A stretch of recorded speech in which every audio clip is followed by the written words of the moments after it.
En fait, je voulais plus qu'on me touche, mais qu'on me touche dans tous les sens du terme, que ce soit physiquement, que ce soit verbalement, que ce soit même au niveau des films que je regardais. En fait, je voulais juste être touchée par la littérature. J'ai parlé un petit peu de cette thématique d'intimité avec plusieurs personnes. Et tout de suite, je me suis rendu compte qu'en fait, on l'attachait pas tous à la même chose. À quoi tu la rattaches, toi, l'intimité? Ben justement, peut-être à une certaine pudeur, à des choses qui se disent pas. C'est comme par exemple quand on a des relations amicales, il y a des choses qui sont... Enfin, en règle générale, j'ai l'impression que c'est très superficiel. Les gens qu'on rencontre au quotidien, les discussions qu'on a au quotidien, je sais pas, en buvant un café ou peu importe. Ou peu importe. Et en fait, j'ai l'impression que dans tout échange, dans tout processus, du moment où on rentre dans l'intime, du moment où il y a un enjeu, il y a un risque, là, ça devient intéressant. Pour moi, c'est ça l'intimité. C'est quand ce risque, il est palpable. Ok. Et qu'il y a une pudeur et qu'on sait qu'on a touché un point sensible. Et je pense que ça marque aussi et ça fait franchir une étape. Cet espace de vulnérabilité où en fait, tu acceptes de partager un truc que tu partagerais pas avec n'importe qui. Et c'est drôle parce qu'en parlant avec d'autres personnes, on en est aussi arrivé là en fait. De se dire, en fait, dès le moment où tu dévoiles quelque chose, tu acceptes d'être vulnérable et peut-être que tu attends la même chose de l'autre. Est-ce que tu as un peu cet échange qui se passe quand tu te livres dans l'intimité? En fait, l'intimité, du moment où elle est partagée, elle est beaucoup plus belle. Et je pense qu'elle donne, elle prend un autre sens. Et c'est c'est comme toute relation, du moment où une personne accepte d'être vulnérable dans une discussion, dans des gestes ou peu importe, ça encourage peut-être une autre personne. C'est pour ça quand je dis que ça franchit des étapes, ça veut dire que peut-être que du moment où on se rencontre, on sait rien de l'autre et que tout à coup, je sais pas, il y a une discussion où tu arrives, tu as une mauvaise journée et que là, tu te confies. Pour moi, là, en fait, l'intimité, c'est comme une confession. C'est quelque chose qui touche, c'est quelque chose où on peut lâcher. Et en fait, c'est aussi une question de confiance parce qu'on va pas le faire avec des personnes avec qui on n'a pas cette affinité. Je pense que l'intimité, c'est quelque chose qui fait vibrer, ouais. En tout cas, moi, je sais que je suis une personne qui fonctionne par rapport à ces vibrations-là parce que ça m'inspire, c'est de la matière pour écrire et c'est aussi une manière de vivre et de... Ouais, c'est une manière de vivre. Pour moi, ça vaut pas vraiment la peine si les choses, elles nous font pas vibrer. Ouais. Donc, il y a un enjeu. En fait, j'ai envie qu'il y ait un enjeu vibratoire avec les personnes que je rencontre, avec les choses que j'entreprends, avec mon travail d'écrivaine. C'est toutes des choses qui me tiennent à cœur, ouais. Ok. Est-ce que tu as trouvé un truc qui te fait régulièrement vibrer? Un truc vraiment tu dis, ça c'est mon truc à moi qui me fait vibrer? Ouais, un truc basique, c'est la course, par exemple. Ouais, vraiment? Courir, c'est quelque chose qui me fait du bien, qui me vide, qui me fait conscientiser aussi mon corps. Le corps, c'est quelque chose de très important pour moi en règle générale et je pense que d'en avoir conscience, c'est très important. Après, justement, je fais des choix dans ma vie qui sont en fait dans cette optique-là de vibration. Par exemple, reprendre une entreprise avec mes potes, ma manière de vivre l'amitié, ma manière de vivre l'amour, ma manière de sélectionner des films, les thématiques que je choisis pour écrire, c'est toutes des choses que ouais, Ok. c'est un peu un credo, en fait, pour moi. Ok. Ouais, je trouve intéressant que tu trouves cette vibration plus dans le sport peut-être que dans l'écriture du coup. Je sais pas si... L'écriture, c'est un autre processus. Il y a un truc plus transcendant, peut-être, avec l'écriture, quoi. La course, il y a un truc aussi cardiaque qui fait que le corps, il est présent. C'est quelque chose de physique. L'écriture, c'est physique aussi, mais c'est aussi quelque chose de... Il y a un autre enjeu. Qu'est-ce que tu as de plus intime, toi? C'est quoi le truc que tu dis, ce que j'ai de plus intime, c'est ça? Je pense que c'est mes souvenirs. Tes souvenirs? Ouais, je pense que les souvenirs, c'est ce qui est de... ce que j'ai... Ouais, je pense que c'est ce que j'ai de plus intime. Qu'est-ce qui fait que tes souvenirs sont ce qu'il y a de plus intime? C'est ce qui me touche, c'est de la nostalgie, c'est de la mélancolie, mais en fait c'est comme des photos qu'on prend en fait dans la vie et que on garde en mémoire. Je pense que les souvenirs, c'est aussi quelque chose qui nous font tenir. Des souvenirs bons et mauvais, c'est quelque chose qui te permet de te rappeler. Et je pense que les souvenirs, c'est ce que j'ai de plus intime. Parce qu'en fait, une photo, c'est de l'instantané. C'est quelque chose ça a été pris sur le moment. Et en fait, quand tu regardes cette photo, je te fais une comparaison de photo, mais quand tu regardes la photo, il y a l'image que tu vois, mais en fait, l'intimité et les souvenirs, en fait, cette photo, elle te touche parce que le moment vécu, c'est quelque chose qui... tu te rappelles et tu te rappelles tout à coup d'une chanson, de ton grand-père qui t'a invité à danser sur ses pieds. Enfin, c'est toutes ces petites choses qui font que ça devient important. Donc, ce que j'ai de plus intime, je pense que c'est mes souvenirs. Et c'est quelque chose que tu partages facilement? Non. Oui et non, en fait. Mais en fait, c'est aussi les souvenirs que je pense que ça doit trouver sa place dans une discussion. C'est le contexte doit s'y prêter. Et je pense qu'il y a aussi l'importance d'avoir une chambre à soi et de se rappeler de certaines choses qui nous concernent que nous, qu'on garde précieusement. Et ça, je pense que c'est important. Donc, tous les souvenirs ne sont pas verbalisés, non? Je pense que ce serait dommage. Et du coup, tu parles de souvenirs, tu parles d'expérience. Est-ce qu'il y a une expérience en particulier qui a marqué ton intimité et que tu es OK de partager aujourd'hui? Est-ce qu'il y a une expérience qui a marqué mon intimité? Je pense que ça se joue à des rencontres, à des formes de liberté auxquelles j'ai eu accès au fur et à mesure de ma vie, à des choses que je me suis permises. Physiquement, ce qui marque aussi le corps, c'est par exemple les hommes que j'ai pu rencontrer dans ma vie. Il y en a dont je me rappelle bien parce que ça a été... on a partagé des moments... intime justement dans ce qui est les souvenirs. Ça marque, en fait, ça te construit et ça fait qu'il y a un avant et un après. Ou même que la temporalité, tout à coup, elle devient... elle s'élargit et ces moments qui sont un peu uniques. Donc, bien sûr que j'ai rencontré des personnes, c'est tout l'enjeu des relations humaines. Ensuite, il y a aussi ce roman en particulier. C'est un roman qui touche particulièrement à l'intime, qui va à l'intérieur des tabous, qui va creuser, qui fait que là aussi, il y a un avant, un après. Et oui, ce roman, c'est aussi quelque chose, c'est une expérience intime qui m'a marquée, qui m'a changée. Il y a eu la Sabrina qui a commencé avec l'idée et plus du tout la même Sabrina qui a mis un point final au roman. C'est clair qu'on emmagasine de l'expérience et on voit des choses, on vit des choses, on se permet des choses. Et ça change, bien sûr. Je pense que ça change. Oui. Et tu parles du roman, du coup, je switch sur ça, mais il y a un truc qui m'a hyper marqué, c'est pour ça qu'on parle d'intimité aujourd'hui. C'est en fait, je me suis dit, Sabrina, alors dans ton roman, tu parles à la première personne. Donc, alors il y a le personnage Chiara.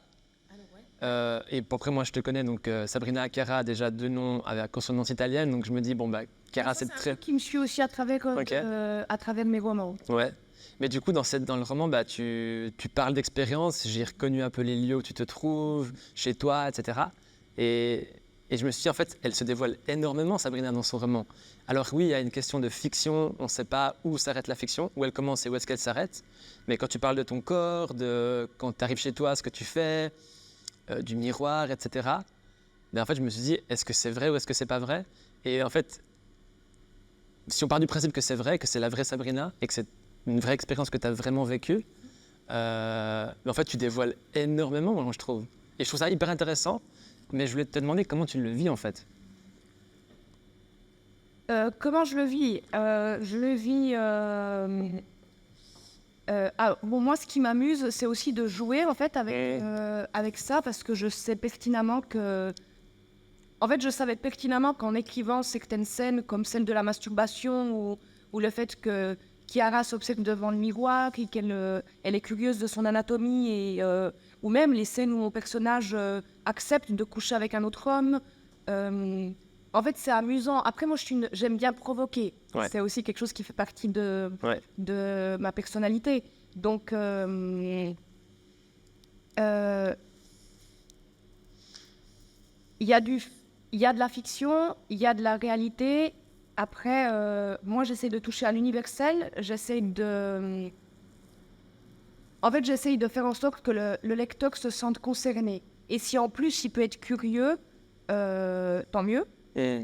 Mais Ouais. je répondrai jamais à la question de est-ce que je suis Chiara et qu'est-ce qu'il y a de moi dans Chiara et qu'est-ce qu'il y a de moi dans Chiara. Ok. Ça, c'est quelque chose qui Mais du coup, reste entre l'écriture et moi. Mais du coup, t'as pas eu la peur de dire, les gens ils vont dire, ah putain, ils vont se dire, ça c'est moi quoi. Oui, mais ça m'amuse aussi. Ok, d'accord. J'aurais pas pris le risque d'écrire un roman qui parle autant de l'intimité, de la sexualité et qui se rattache à autant de tabous que ça. J'avais envie de provoquer, j'avais envie aussi de sortir de ma zone de confort. Et ouais, j'avais envie de risquer. En fait, pour moi, écrire sans prendre de risques, ça vaut pas la peine. Et donc, ouais, je pense que c'est quelque chose. C'était un challenge, en fait, tout simplement. Et j'avais envie J'avais écrit un premier roman qui était beaucoup plus enfantin, un roman de jeunesse, un premier roman. Et j'avais envie de prendre des risques. J'avais envie comment dire, j'ai étudié une certaine littérature, je me suis intéressée à la littérature érotique, je me suis intéressée à la littérature féministe. J'ai envie de dire des choses, j'ai envie de marquer en fait, j'ai envie de marquer par les mots une opinion que je suis pas une personne qui va beaucoup discuter de mon opinion autant au sujet du féminisme que politique. Et en fait, pour moi, l'écriture, c'est un moyen de le faire. Et en silence, et finalement très fort, parce qu'il y a des répercussions qui tombent, en fait, de ces mots-là. Mais, ouais. Écrire sans risque, t'as dit, ça t'intéresse pas? Non. Mais du coup, t'es sorti de ta zone de confort? Ah oui, bon, bien sûr, bon, avec un roman comme ça... T'es sorti de ton intimité, tu penses? Non, je suis allée à l'intérieur de mon intimité. Je pense que c'est différent. Je pense que j'ai jamais été autant proche de mon intimité que pendant l'écriture de ce roman. Mais j'étais confrontée en permanence à la sexualité, à des choses qui me faisaient peur. J'étais confrontée à mon éducation, à mes croyances, à toutes ces choses qu'on m'a inculquées et qui étaient comme stockées et cimentées. Et pendant longtemps, j'ai pensé que toutes ces choses-là, je ne pouvais pas les déconstruire. Et ces femmes, le fait de partager cette intimité-là, le fait de prendre ces risques-là, ben oui, ça m'a chamboulée, ça m'a questionnée et ça m'a... Ouais, en fait, c'était un moment de ma vie où j'avais besoin d'être bousculée. Et c'est chose faite, je crois.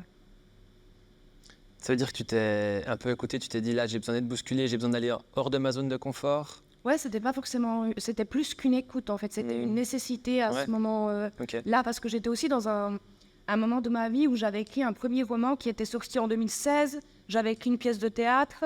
Et en fait, il y avait toute une question de légitimité, parce que quand on dit « j'écris », à un moment donné, c'est... Ok, tu écris, mais le résultat, il est où? Parce que les gens, en fait, peu importe ce qu'on étudie, qu'on n'étudie pas, en fait, les gens, ils veulent du concret. Et moi-même, j'avais besoin pour sortir un peu de ce syndrome de l'imposteur et d'aller à l'encontre des gens qui, quand je leur dis que je suis écrivaine, ils me demandent non, mais madame, je ne vous parle pas de votre passion, je vous parle de votre métier. Et en fait, c'est toute une espèce de révolte silencieuse qui s'est faite à l'intérieur de moi et j'avais besoin qui se la coince. De concrétiser un truc. Ouais, exactement, ouais. Et d'aller avec quelque chose de concret et aussi de discuter de mon travail, c'est quelque chose que j'ai appris avec la promotion. Il est sorti il y a presque une année. Donc, ouais, c'était quelque chose, c'était une nécessité de ma part, ouais. En fait, aller à l'intérieur de... En fait, pour moi, la définition même de la liberté, c'est en fait réussir à aller à l'intérieur de ses peurs. Je pense que les peurs, c'est quelque chose qui nous empêche d'être libres. Et j'avais besoin de... En fait, c'est comme casser des murs. J'avais besoin de prendre de l'espace, j'avais besoin de me prouver des choses, j'avais besoin de me sentir libre. T'as dit un truc hyper intéressant avant. Pour l'écriture de ton roman, tu as dû sortir de ta zone de confort et tu as dû aller à l'encontre de tout ce que tu connaissais peut-être auparavant, dont ton éducation. Et ça, c'est un truc, moi, qui me touche, qui me parle aussi, parce qu'en fait, je suis en train de désapprendre plein de trucs qu'on m'a appris. Alors clairement, ce qu'on m'a appris, on l'a fait, les gens, ils ont fait du mieux qu'ils pouvaient. Mais désapprendre pour réapprendre. Et du coup, toi, en parlant de ces thématiques-là, bah, tu vas, peut-être comme moi, à l'encontre de ton éducation. Est-ce que ça t'a pas fait peur de dire, bah, en fait, on va parler effectivement de sexe, de prostitution, de relations, de corps?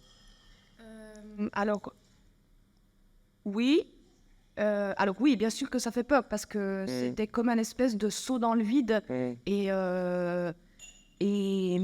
et en fait, déjà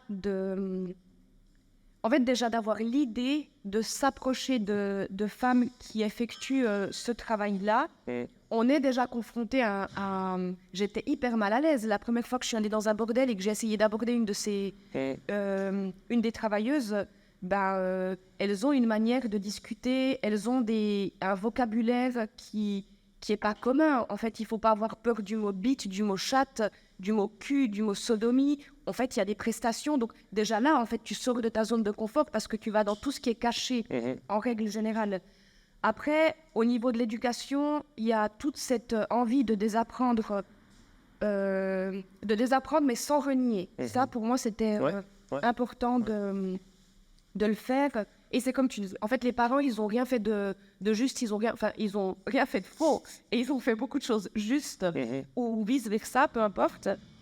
Mais en tout cas, j'avais besoin, moi-même, en tant que femme, autonome, et pour mon émancipation aussi, de l'enfant à l'âge adulte, parce que c'est quelque chose qui, moi, par exemple, je l'ai traîné comme un boulet, en fait, cette enfance.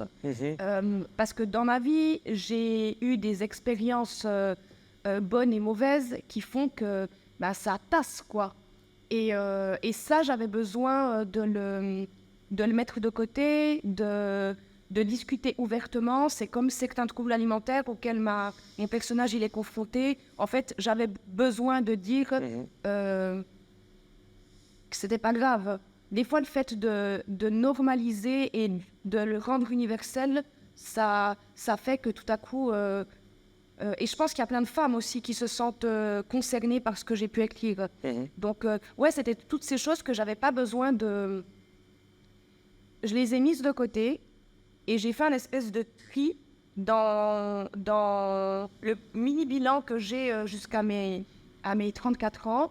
Et j'avais besoin de voir ce que j'avais envie de garder, ce que j'avais envie de mettre de côté et ce que j'avais envie de jeter à la poubelle. C'était un peu ça.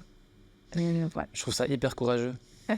Je sais pas si c'est courageux ou pas, je pense qu'on le fait tous. Mais je sais pas, justement. Mais je pense que, alors, peut-être que c'est une question de tranche d'âge ou de moment de vie comme ça. Mais je trouve que c'est hyper courageux de dire, mais en fait, jusqu'à présent, ça s'est passé comme ça. Ouais. Qu'est-ce que je garde et qu'est-ce qu'on change là? Qu'est-ce qu'il faut, quelle pièce je remplace? Après, je pense qu'il y a deux sortes d'individus. Il y a les individus qui gardent ça et qui baladent leur trauma, une dépression, enfin, peu importe, pendant des années en se disant, je suis comme ça. Et il y a les personnes qui en ont marre d'être comme ça, qui en ont marre d'être sabotées en fait par des choses qui leur appartiennent plus forcément et qui peuvent surtout avec des choses qui peuvent lâcher et continuer de manière plus légère. Moi j'ai une obsession aussi avec cette légèreté j'ai envie d'aller à l'encontre de cette lourdeur qui m'a suivie pendant longtemps et donc j'avais besoin de lâcher des choses pour prendre un espèce d'envol. Tu dis lourdeur, et puis tu as parlé d'une enfance, c'est un boulet que tu as traîné. Mais c'est quoi la lourdeur exactement? De quoi on parle? C'est les choses qui t'arrivent. Ouais, ok, c'est des expériences un peu négatives ou des choses difficiles à... Je pense que c'est des expériences très négatives qui te marquent. Et quand tu es enfant, tu n'as pas la possibilité de dire c'est mauvais. Tu encaisses, tu mais cet événement, cette expérience, te provoque toutes ces choses négatives à l'intérieur de toi et tu continues comme si de rien n'était. Et j'ai plus envie de perdre du temps et j'ai plus envie de me balader avec des œillères et de faire comme si c'était OK. Non, ça ne l'est pas. Ouais. Je parlais de ça avec quelqu'un il n'y a pas longtemps, quelqu'un que tu connais aussi. Et du coup, en fait, on me posait la question, mais Marco, en fait, ça s'est passé comme ça dans ton enfance? Oui. Mais pour moi, c'était normal. Donc, tu vois, en fait, t'acceptes et puis tu te dis, bah, en fait, c'est la vie, quoi. Et tu connais pas. C'est pour ça que je te dis, c'est hyper courageux de dire, bah, en fait, je vais enlever ces œillères et j'ai envie de voir ça d'un autre angle ou de tester un autre truc. Et c'est pour ça que je trouve ça très courageux de ta part. Alors, merci. Je ne dis pas que j'ai plus de courage que quelqu'un d'autre. Je dis juste que moi, ça m'handicapait et que j'avais plus envie de. Ouais. En fait, j'avais envie d'utiliser le potentiel que j'avais envie de l'utiliser sans le saboter. Alors que j'ai nettoyé. Ouais. Je sais que tu n'aimes pas trop te définir comme une artiste, mais les artistes, en tout cas les gens qui créent, que ce soit de la musique, que ce soit de la peinture, de la photographie ou des romans, ben, très souvent ils parlent de choses dont ils ne parleraient pas de manière ouverte avec leur entourage. Et tu vois, du coup, tu découvres dans une chanson que telle personne a eu telle expérience. Alors, de nouveau, c'est de la fiction, tu ne sais pas à quel point c'est vrai ou pas, mais très souvent, il y a un fond de vérité. Est-ce que toi, avec tes romans, tu essayes de dévoiler des choses dont tu ne parles pas forcément, mais qui sont dans ton imaginaire et dans ton intimité? Oui. Alors que oui, bien sûr que je dévoile des choses. Je suis une grande voleuse aussi, moi, quand j'écris des romans. C'est que quand j'écris, je sais qu'il y a une espèce de dilatation de ma vue et de mes sens. Et donc, je suis un peu aux aguets de choses que je peux voler comme ça. Par exemple, quelqu'un qui se gratte le bruit, c'est quelque chose auquel tu deviens... ça devient obsessionnel. Donc oui, je dévoile. Je vole aussi beaucoup. Je fais croire que... et après, les gens, ils en font ce qu'ils veulent. Je ne sais pas si c'est volé, je pense pour moi, il y a un énorme truc d'inspiration. Parce que ce que tu viens de dire là, ça se ressent abusé dans ton... Quand tu suis une personne dans la rue, dans ton roman, Ah ouais. bah en fait, moi j'étais là, mais comment elle a chopé tous ces détails, quoi? Ben, c'est pas compliqué à décrire ce qu'on voit. C'est... c'est mon travail.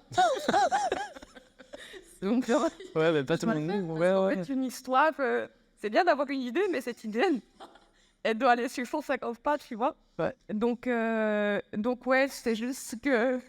Voilà, j'essaie de faire mon travail correctement. Ouais. Bah, tu l'as très bien fait, je crois. Je te remercie. Allez, non, pour rire. Ouais. Voilà. Est-ce que dans ton vécu, tu as déjà eu une expérience où tu t'es dit « Merde, mon intimité, elle a été compromise ». Ah oui, bien sûr. Et peut-être au point où ça t'a marqué et tu te dis bah, « En fait, dorénavant, je ne vais plus faire ça » et ça te limite dans ta liberté peut-être. De ne plus le faire ou de le faire? De ne plus le faire. De dire bah, « En fait, je vais limiter mes expériences parce que j'ai peur que mon intimité soit de nouveau perturbée, compromise ». Oui, alors bien sûr. Est-ce que c'est une expérience que tu veux partager? Je sais pas aussi, ça peut être intéressant. Non, il ne faut pas très belle. Donc, on va éviter les grands sanglots. Mais oui, bien sûr qu'il y a des phases dans ma vie qui ont fait qu'elle n'était pas juste touchée. Cette intimité, elle a été essayée, elle a été exclue. En fait, c'est l'intimité qui m'a fait le plus peur, quoi. À un moment donné, je voulais en être... en fait, je voulais même plus qu'elle me concerne, l'intimité. En fait, je voulais plus qu'on me touche, mais qu'on me touche dans tous les sens du terme, que ce soit physiquement, que ce soit verbalement, que ce soit même au niveau des films que je regardais. En fait, je voulais juste être touchée par la littérature, parce que ça me permettait d'avoir une... C'était une espèce de bulle dans laquelle je pouvais décider moi-même de fermer, d'ouvrir, de continuer et tout ça. Et donc oui, bien sûr qu'il y a des expériences, mais je pense qu'on en a tous. Après, j'ai l'impression qu'en grandissant, on sait ce qu'on veut et ce qu'on veut plus. Et j'espère qu'on est suffisamment intelligent pour dire non quand on n'en a plus envie. Qu'est-ce qui t'a réconcilié du coup avec ton intimité? Ça doit pas être simple hein, de revenir à un truc qui t'a marqué, qui t'a peut-être... tu t'es dit mais en fait stop avec ça quoi. C'est une bonne question. Qu'est-ce qui m'a réconciliée avec mon intimité? Pauvre. Je pense que ça a été un travail de psychothérapie qui m'a permis de me réconcilier avec avec différents traumas auxquels j'ai été confrontée.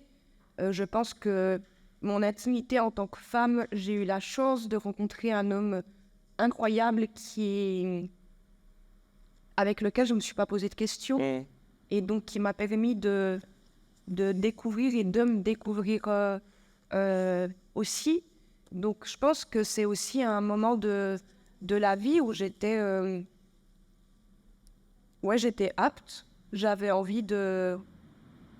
justement envie que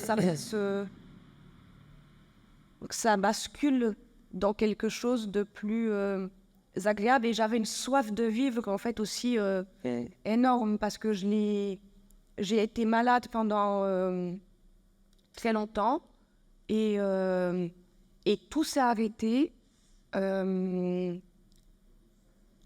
et j'avais besoin de compenser et je pense que je suis rentrée dans un truc beaucoup plus extrême aujourd'hui.